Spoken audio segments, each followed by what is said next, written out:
Leading cases प्रमुख वाद श्रीमती प्रेमलता एवं अन्य वादी अपीलकर्ता बनाम ईसरदास चमन लाल एवं अन्य प्रतिवादी प्रत्यर्थी। संदर्भ AIR 1995 SC 714। विषय यह मामला भारतीय साझेदारी अधिनियम 1932 की धारा 69(3)A पर आधारित है। इसमें यह भी बताया गया है कि किसी साझेदारी लिखत में उल्लिखित मध्यस्थ वाक्य के आधार पर मध्यस्थता अधिनियम 1940 की धारा 20 के अंतर्गत वाद प्रस्तुत किया जा सकता है। वाद के तथ्य फैक्ट्स ऑफ द केस। एक साझेदारी लिखत दिनांक 13/12/1965 के आधार पर मैं ईसरदास चमन लाल फर्म का गठन किया गया, जिसमें ईसरदास स्वयं तथा उनके 2 लड़के चमन लाल एवं ओम प्रकाश सहभागीदार थे। परंतु इस फर्म को भारतीय साझेदारी अधिनियम को धारा 69 के अंतर्गत पंजीकृत नहीं कराया गया था। दिनांक 6/3/1978 को बड़े लड़के चमन लाल की मृत्यु हो गई, जिससे फर्म विघटित हो गई। मृतक की विधवा श्रीमती प्रेमलता एवं उसके पुत्र ने प्रतिवादी गण के फर्म के खातों का हिसाब किताब करने हेतु कहा, परंतु उन्होंने ऐसा नहीं किया, तो वादी ने साझेदारी लिखत के वाक्य 16 के अंतर्गत मामले को विवाचन हेतु मैं ताराचंद एवं हंसराज जैन को सुपुर्द करने हेतु कहा, जो कि विवाचन वाक्य में नामित थे, परंतु प्रतिवादी गण ने इसे भी अस्वीकार कर दिया तथा वादी ने मध्यस्थता अधिनियम 1940 की धारा 20 के अंतर्गत वाद प्रस्तुत किया, जिसका प्रतिवादी गण द्वारा प्रतिवाद किया गया। विचारण न्यायालय ट्रायल कोर्ट।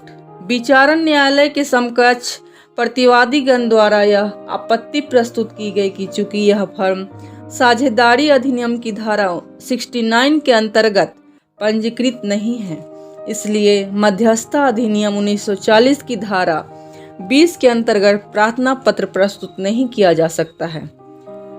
ट्रायल कोर्ट ने प्रतिवादी गण के तर्क को नहीं माना तथा वादी के पक्ष में निर्णीत कर दिया गया।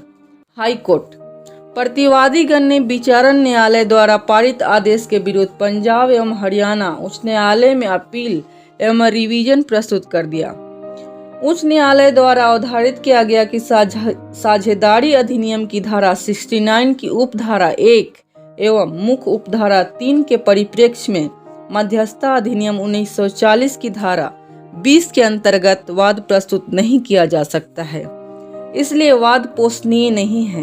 अतः अपील एवं रिवीजन स्वीकार कर लिए गए तथा विचारण न्यायालय द्वारा पारित किए गए आदेश को निरस्त कर दिया गया। Supreme court.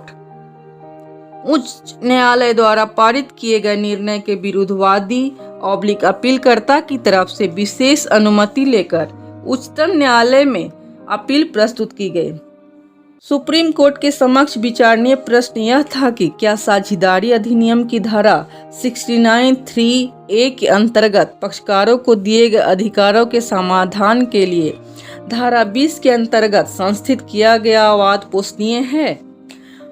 उच्चतम न्यायालय द्वारा अवधारित किया गया कि धारा 69 के अंतर्गत पंजीकृत न कराने के प्रभाव को बताया गया है, जिसकी उपधारा 1, 2 एवं उपधारा 3 का मुख्य भाग अपंजीकृत फर्म को तथा इसके सहभागीदारों को वाद प्रस्तुत करने से प्रतिवेधित करती है, परंतु उपधारा 3A उक्त धारा की उपधाराओं का अपवाद प्रस्तुत करती है, जिसके अनुसार किसी भागीदार का फर्म को विघटित करने के लिए अथवा विघटित हुई फर्म को हिसाब मांगने के लिए अथवा विघटित हुई फर्म की संपत्ति को बेचने के अधिकार को परिवर्तित कराने के लिए वाद प्रस्तुत करने के अधिकार पर फर्म के अपंजीकरण का कोई प्रभाव नहीं पड़ता है।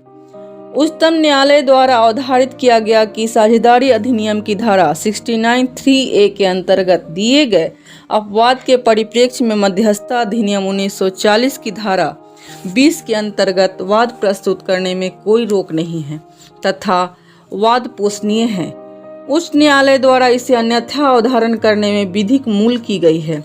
अतः उच्चतम न्यायालय द्वारा मैं 5,000 रुपये वाद व्यय के अपील को स्वीकार किया गया तथा विचारण न्यायालय को निर्देश दिया गया कि वह शीघ्र से शीघ्र मामले को नामित विवाचकों को सुपुर्द करे, जो मामले का निपटारा इस आदेश की प्राप्ति के 6 माह के अंतर्गत सुनिश्चित करेंगे, क्योंकि इस मामले को लंबित रहने में काफ़ी समय हो गया है। अपील स्वीकार की गई। प्रतिपादित विधि के सिद्धांत principles of law laid down किसी भागीदारी का फर्म को विघटित करने के लिए अथवा विघटित फर्म का हिसाब मांगने के लिए अथवा विघटित फर्म को संपत्ति को बेचने के अधिकार को परिवर्तित कराने के लिए वाद दायर करने के अधिकार पर फर्म के अपंजीकरण का कोई प्रभाव नहीं पड़ता है।